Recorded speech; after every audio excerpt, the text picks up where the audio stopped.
How you guys doing? Welcome to the BeYOU podcast. I'm here today with Kate Hansen. She's actually the youngest US Luge junior champion in the world, obviously. She's a member of the USA Luge team. She's had many awards and medals, and she's also a great dancer, and she likes to express herself in a very unique way. Kate, how are you doing today?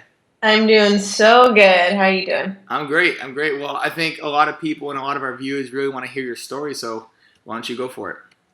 So I guess just a spark note version of my life. I'm from Southern California. I'm 23 years old, and I started this random sport of luge when I was 10 years old to get in the program. So they came to LA when I was 10, went and tried out, and they pretty much take kids from that area and they'll come and test you out in Lake Placid, New York. So they'll make you do push-ups, pull-ups, the whole deal. They'll put you on a team, get you on ice, and then from there you just move on up the ranks. And when I was 21 years old, I had the opportunity to represent the USA in the Sochi Olympics, and I finished in the top 10, and the rest is history. Wow. So, luge is kind of like a unique sport. It's not the average, soccer or anything that, people our age would kind of go for right away. I mean, what got you into luge? I mean, it's definitely random. I'll be the first to say I did not grow up wanting to be a professional sledder, so to speak. I did all kinds of sports growing up. I did basketball, soccer, played football with my brothers. I did it all. And honestly, the first initial draw to it was that I got to get out of school. When you're 10 years old, what really matters at that age? And so when I kind of got involved, I got to get out of school for it, got to travel for it. And it wasn't until I was 15 years old when I made the national team, and then I started living in Europe and stuff. So from then on, I just really loved the challenge of it. It's pretty hard. It looks like luge is feet first for everyone that's listening. Most people don't know that, and I do not blame you. But it's pretty difficult. It doesn't look like we're doing much on the sled, but there's definitely a lot going on, and we're hitting up to 80 miles an hour. So it's definitely not a joke. Definitely not just like an after school sport. But yeah, there's definitely a huge learning curve to it. And I think that's why I loved it so much. Yeah, that's crazy. I always watched Cool Runnings as a kid, and I kind of fell in love with luge and the sport, and I think it's pretty crazy, and I think it's amazing how you've reached a huge level of success in there. Now, obviously, luge is your passion, and you have a lot of different passions. How important is it for a young person to go out there and pursue their passion, whether it's a sport or whether it's a business or anything? It's like the essence of life, right? If you're not pursuing your passions, then what are you doing? I just do something. I try to just do stuff that makes me happy. I love to travel. I loved my team, and I love to compete. So it's kind of why I stuck with it. But to be honest, I love surfing, I love skiing, and sometimes I would prefer to be doing that instead. So I guess I would say following your passion. That's what life is. I don't know. I wouldn't be very happy if I wasn't doing something that I loved, for sure. Exactly. That's what BeYOU's all about. And you've reached a huge level of success at a young age. Obviously, you're not done yet. You're just getting started. But how is it? When you kind of won that junior world championship, how was it? Like, what was what was so amazing about it? How did it feel? So I was 15 years old when I was in that race, and I was racing the junior category for luges 20 and under. And so to be in the race as a 15-year-old was a pretty big deal, and I was definitely humbled to even have the opportunity to be in it.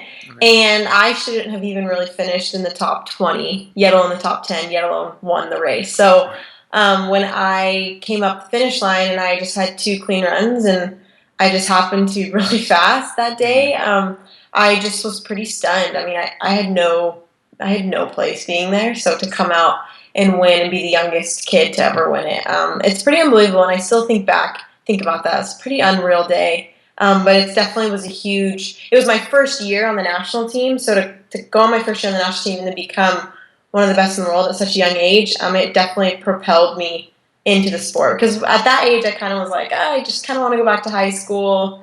Not really, super invested. Like, this has been a really cool experience, but I'm not it wasn't, my end all be all kind of thing. Yeah. And so when that race happened, it kind of was like, okay, I need to take this a little more seriously.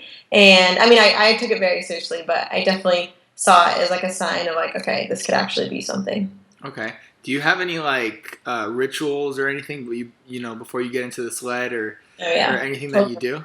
Oh yeah, for sure. I mean, in a sport when you only get 50 seconds for a run, like split second things happen all routine. So for me, I actually have a pair of shoes that I wear. I call my race day shoes, and they're a pair of Vans that a friend gave me a long time ago, and I only wear them on race day. They have holes in them. Really? They're super slippery. Like they're the worst shoes, but I only wear them on race day, and so I kind of find that to be a little superstitious. But I mean, besides that, I mean, I listen to music before I go. I have the same warm up routine. And I always try and have the same thoughts, consistent thoughts, right before I go down, because if for a second, sometimes I'll go down the run and I'll be thinking, like, what's for dinner tonight, and then I crash. So it's like you really got to be focused, and you really got to stay on your game. Yeah. So how do you stay focused when that happens? I mean, obviously, exactly what you said. It's a split second. You need to be thinking the right way the whole time, and obviously that's really important in any sport. To be thinking positively and thinking the right way. How do you stay focused? Honestly, as a kid, it was so hard because you're so scatterbrained. I mean, you're with a bunch of other teammates, you're hanging out like in the start house, and I mean, we crashed all the time as kids. But when you get older, I mean, it definitely becomes more serious. You're putting your life, on the side to compete in this random sport that no one's heard of. So you just train yourself. To be completely honest, we see sports psychologists a lot, and you train it. And one thing we do is we visualize our runs. We call them mind runs. So there's about 20 curves usually at a track, and so you'll visualize every steer, every curve that you're going through, every entrance, every exit. So every inch of the ice is memorized. And so when you're thinking about your runs over and over, you just try and stay as focused as possible on what's happening in front of you. Because sometimes, I mean, it's only 50 seconds, right? So you just ain't nobody had time for that. Exactly. I think visualization is huge. I mean, with anything. I mean, if you're not visualizing exactly what turn or anything, what you're going to do, you're kind of going to get off track a little bit. What's your best experience, being an athlete? Obviously, it might be the Junior World Championship, but do you have any other huge experiences? Maybe you met somebody huge in the game, and you kind of got to follow their footsteps or something. Honestly, I think my favorite part about the whole thing is being able to travel the world. I got to just meet a lot of really cool people, and I got to see a lot of really cool places. And I think all of that kind of culminated at the Olympics in Sochi when I got to compete. Just got to meet all of my heroes. When you're on the same team as Shaun White, Bodie Miller, J.R. Selski, it's just pretty unreal. So I would have to say one of the coolest experiences I had was walking in opening ceremonies at the Sochi Olympics. That was pretty much the highlight of my life for sure. Pretty unreal to think about it, but it was pretty sick. That's pretty cool because I'm always watching that on TV, but and I always kind of put myself in your position. I'm like, how awesome it would be to walk through one of those. But I think one question I really want to ask you is what's the best advice you can give to someone who's going out there and pursuing their dream, their goal, in sports, especially a lot of young people are trying to make it to the next level. What's the best advice you would give them? I think there's two ways to go about that, right? I mean, one way you want to be realistic. You got to make sure it's a worthy pursuit. Make sure that it's actually worth your time. That there's there's a possibility that could happen. Because I feel like a lot of times, your energy can be put in better efforts. That being said, when you find out what you're passionate about and when you find what's worth it, don't let anyone tell you no. Don't let anyone put rules on what you should be doing or what you should be going after. Those are just opinions, and those are dumb. So don't let anyone tell you no, because they don't know. They don't know the grind. They don't know what it's like, and they're never going to understand your story. So don't let anyone else define you. Boom. I think that was a perfect answer for that. Now, you're really into dancing. I mean, all over your Instagram, you have all these, you're a good dancer and stuff. What kind of got you into dancing? And obviously that's one of your passions, right? Honestly, yeah. I mean, to be honest, I've never taken a dance class. I pretty much have 3 moves that just go on repeat. I'm really not that great of a dancer. I think I just have a lot of fun when I do it, and I'm just not embarrassed. But I will dance before my runs because it de-stresses me a little bit. I mean, just like running and like stretching is boring, and so whenever I put in a little Beyonce, you can't not bust a move. So pretty much that just kind of became my routine. That's just kind of what I did because it put a smile on my face, and whenever you have a smile on your face before races, you usually do a lot better.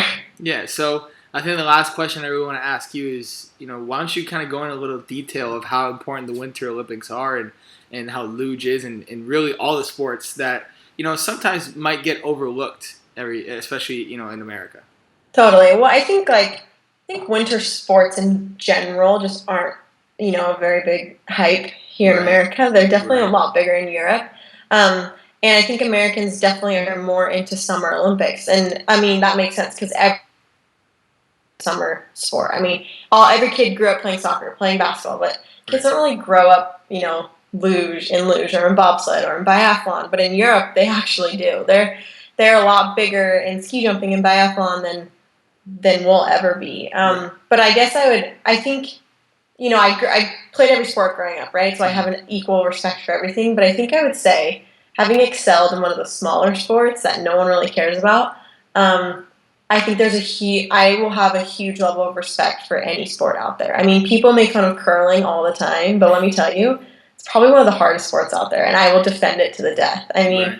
every sport is so difficult. That's exactly why it's in the Olympics. And people will make fun of luge all the time, which I mean I will too, like for sure. Like it's a Right. funny looking sport. Like I'm the first one to be like, why did I choose luge? But I mean, there's definitely a lot of risk, and it's definitely gnarly. I've broken my back, I've broken my foot, I've had a lot of concussions.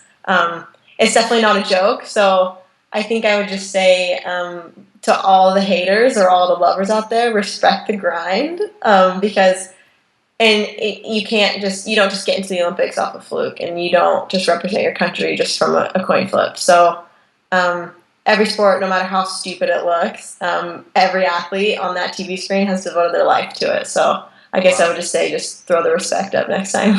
Well, we definitely respect you for obviously representing our country well and kicking butt out there.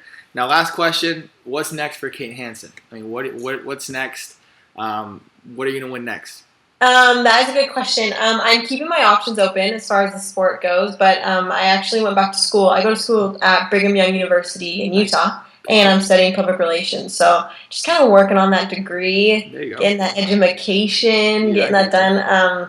But yeah, I currently work for the Dodgers. I do a lot of their marketing and promotion, so definitely looking to stay within the sports industry. So we will see where that leads. Awesome. Well, Kate, thank you for joining us today on the BeYOU podcast, and we obviously are excited to see more success from you.